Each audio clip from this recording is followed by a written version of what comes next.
Dear viewers, we are going to start today time and tense.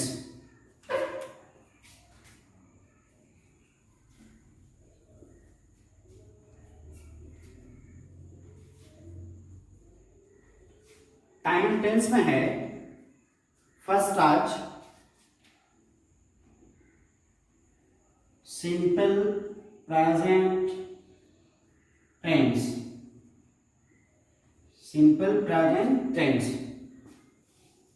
Useful for all, particularly जो competitive aspirants हैं उनको ध्यान में रख के ये वीडियो बनाया जा रहा है और +2 लेवल को भी ये बेनिफिशियल रहेगा.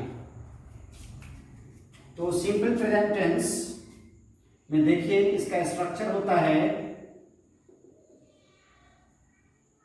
सब्जेक्ट प्लस वर्ब 1 और वर्ब 5 प्लस ऑब्जेक्ट. वर्ब 1 कहां अप्लाई करते हैं? I, we, you, they and more than one name के साथ. वर्ब 5 जो अप्लाई करते हैं he, she, it and one name के साथ. इतना क्लियर है? ये तो बेसिक्स है, थोड़ा बेसिक्स भी लेके चल रहा है इसमें. अब as for example I like it, because I है तो आई के साथ देखिए वर्ब 1 है like it. But she likes it, she likes it. She है वर्ब 5 लाइक्स हो गया. क्लियर है? ता है, ती है रहता है लास्ट में तो सिंपल प्रेजेंट होता है, यू नो वेल. अब पहले से इसको जानते हैं. तो ये तो स्ट्रक्चर हो गया अफर्मेटिव का. सेकेंड है नेगेटिव सेंटेंस का स्ट्रक्चर होता है सब्जेक्ट प्लस डू और does plus not plus verb 1 plus object. Do and does फिर कहां यूज करेंगे? Same way I, we, you, they and 1 plus means more than one name के साथ. That, he, she, it and one name. ये आपको पता है पहले से. Interrogative sentence means question sentence.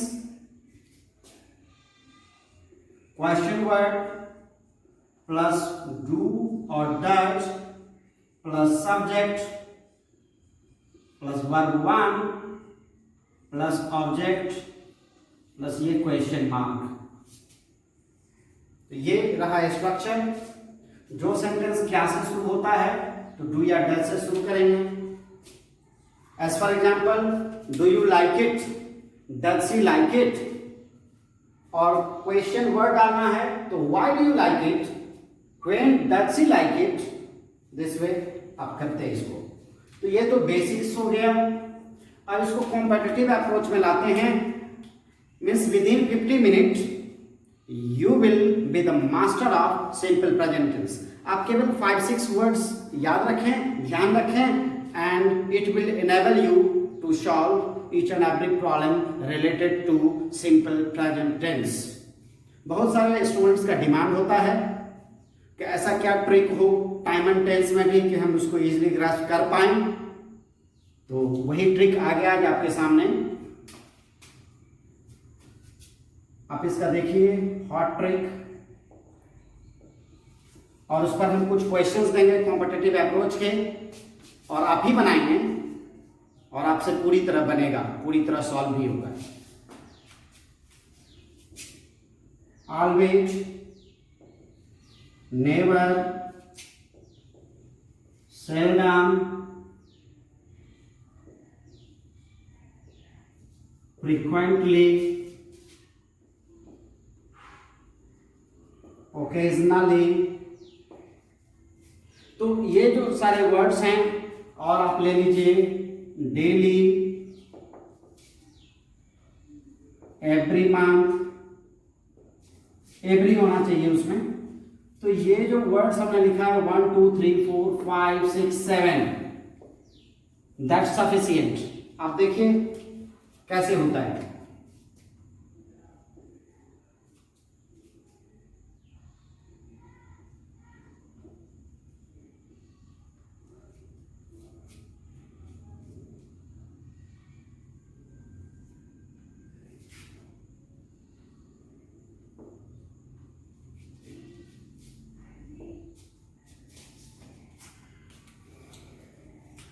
किसी भी कंपटीशन वाले में आप देखते होंगे इस तरीके से रहता है दिया हुआ,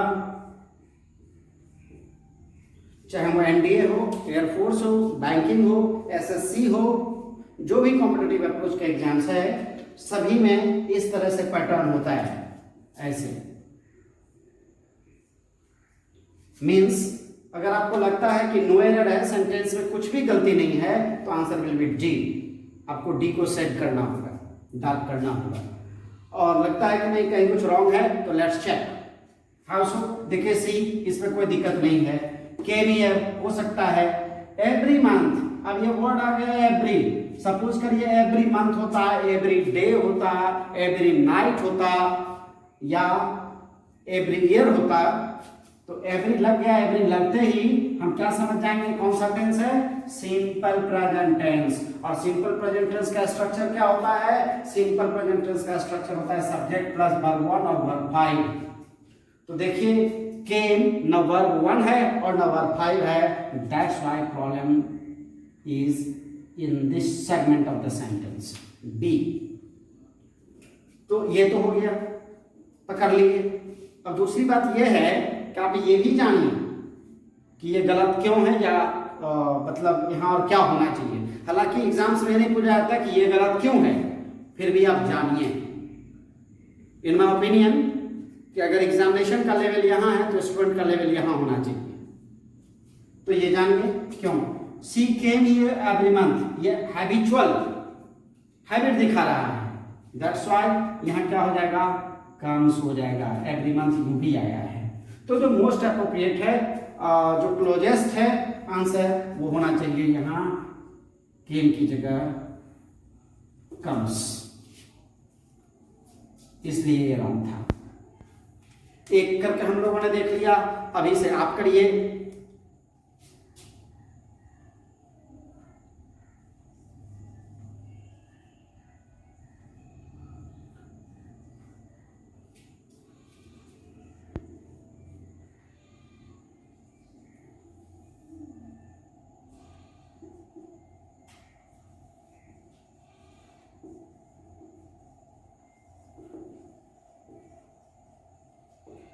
देखिए जो बताया गया है उसको अगर आप फॉलो करते हैं तो it will be very much easy for you. Unique है, ए डज नॉट है, बी प्लेज क्रिकेट है, सी और नो एरर है डी। अब इसको पॉइंट आउट करिए कौन सा इसमें पार्ट आपको दिक्कत वाला दिख रहा है, किस पार्ट में एरर है। ये कॉमन एरर है। देखिए यूनुश हो सकता है किसी का नाम है और सिंगल नेम है, डज नॉट, ठीक है। प्लेज क्रिकेट, नो एरर, पता चल गया होगा। अब ये देखिए डज नॉट है और यहां पर प्लेज है, तो हम लोगों ने क्या जाना था? देखिए negative sentence, does plus not plus क्या होता है? वर्ब 1, ये वर्ब 1 और प्लेस क्या होता है? Verb 5।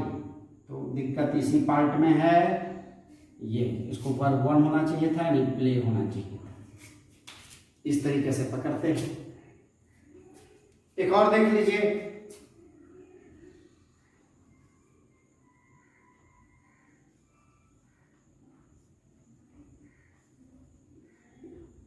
Why you laugh? Sentence right लग रहा है, रॉन्ग लग रहा है, ये आप देख लीजिए। Why you laugh? तो इसको सॉल्व कीजिए और देखिए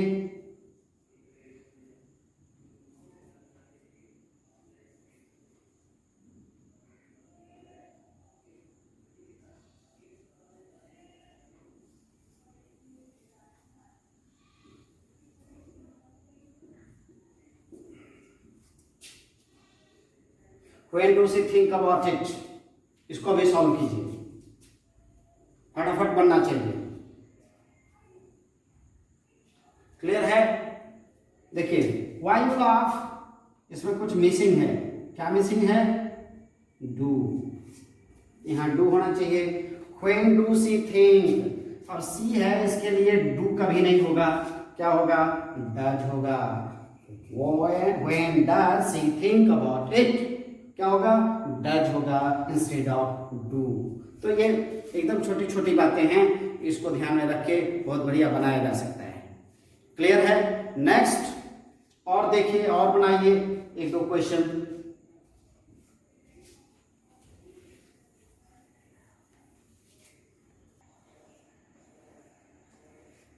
ओके, एक आप खुद से बनाएं।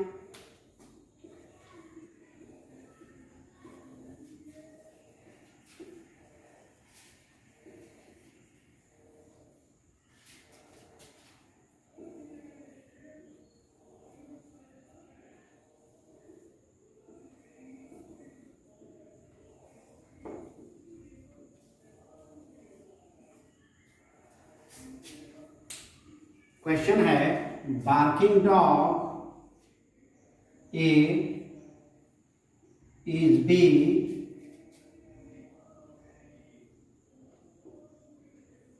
सी D. Barking dog is seldom biting. तो प्रॉब्लम किसमें है ये पता करते हैं। मीन्स भौंकता हुआ कुत्ता शायद ही कभी किसी को काटता है, मुश्किल से, बहुत रेयर केस में। तो barking dog is seldom biting. आप ये देख लीजिए, सेल्डम वर्ड का यूज किए, seldom, very often. Seldom means very often, बहुत मुश्किल से। तो सेल्डम का यूज किए हैं। सेल्डम आ गया, कौन सा टेंस होना चाहिए था? Simple present. तो सिंपल प्रेजेंट है, इज बाइटिंग नॉट, नहीं है, इसलिए ये सेंटेंस रॉन्ग है। क्या होना चाहिए था? Barking dog seldom. अब ये तय कीजिए, बाइट होगा या बाइट्स होगा? बाइट होगा या बाइट्स होगा? डॉग है सिंगुलर, तो आपको सिंटैक्स में भी आपने देखा था, singular subject singular verb. Singular verb कौन है दोनों में? Bytes. Dog singular one name, इसलिए वर्ब 5, तो बाइट्स। ये हो गया, इस तरीके से बनाते हैं, इसको फॉलो करते हैं। नेक्स्ट डे चलेगा आपका प्रेजेंट कंटिन्यूअस टेंस, उसमें भी इसी तरह के कुछ टिप्स एंड ट्रिक्स होंगे और उसको फॉलो करके बहुत इजीली इसको ग्रैस्प कर सकते हैं। एक चीज। दूसरी बात, मेरा लास्ट डे का क्वेश्चन था, फाइंड आउट था लास्ट डे का, कि आपको GRY से खत्म होते हुए कुछ एक वर्ड्स बताने थे। मैंने बोला था 3 वर्ड्स 4 वर्ड्स कम से कम आपको बताने हैं। तो 2 मैंने बता ही दिया था, angry and hungry. 3rd word और 4th वर्ड आपको बनाना था, लिखना था, फाइंड आउट करना था, कमेंट करना था। तो आपको बता दें इसका आंसर कि there is no 3rd word in the world in English dictionary. तीसरा कोई वर्ड ही नहीं है जो GRY से लास्ट होता हो इंग्लिश में। हाँ, अगर वो नेम है किसी का तो दैट में भी पॉसिबल, लेकिन जो वर्ड की बात है, वर्ड नहीं है। तीसरा कोई शब्द नहीं है GRY से लास्ट होता हुआ पूरी इंग्लिश में। तो था ना बहुत इंटरेस्टिंग एंड अमेजिंग फैक्ट, ये है इस तरीके का। तो आज का भी फाइंड आउट देते हैं। उससे पहले ये बताते हैं आपको कि आप इसमें अगर इंटरेस्ट ले रहे हैं, सीख रहे हैं, पढ़ रहे हैं, तो मैकमिनो जरूर बताइए इनको कि अगर ये आपके लिए बेनिफिशियल है तो share and subscribe my channel A to Z English and Kecha. Okay, and thank you very much so far for appreciating me.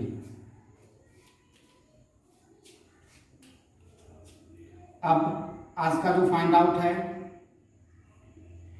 वो बताते हैं।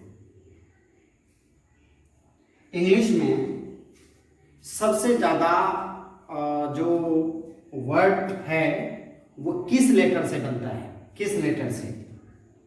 ई, टी, वाई, एस मीन्स ए, बी, सी, डी। आपको केवल कमेंट में ये बताना है ए, बी, सी, डी, इसी चार में से कुछ लिख देना है। अगर आपको लगता है कि टी है तो आप बी लिखेंगे, अगर आपको लगता है नहीं वाई है तो सी लिखेंगे, सो ऑन, जो भी होगा। So that's all for the day. Thank you very much for appreciating me and watching my YouTube channel. That's all for the day.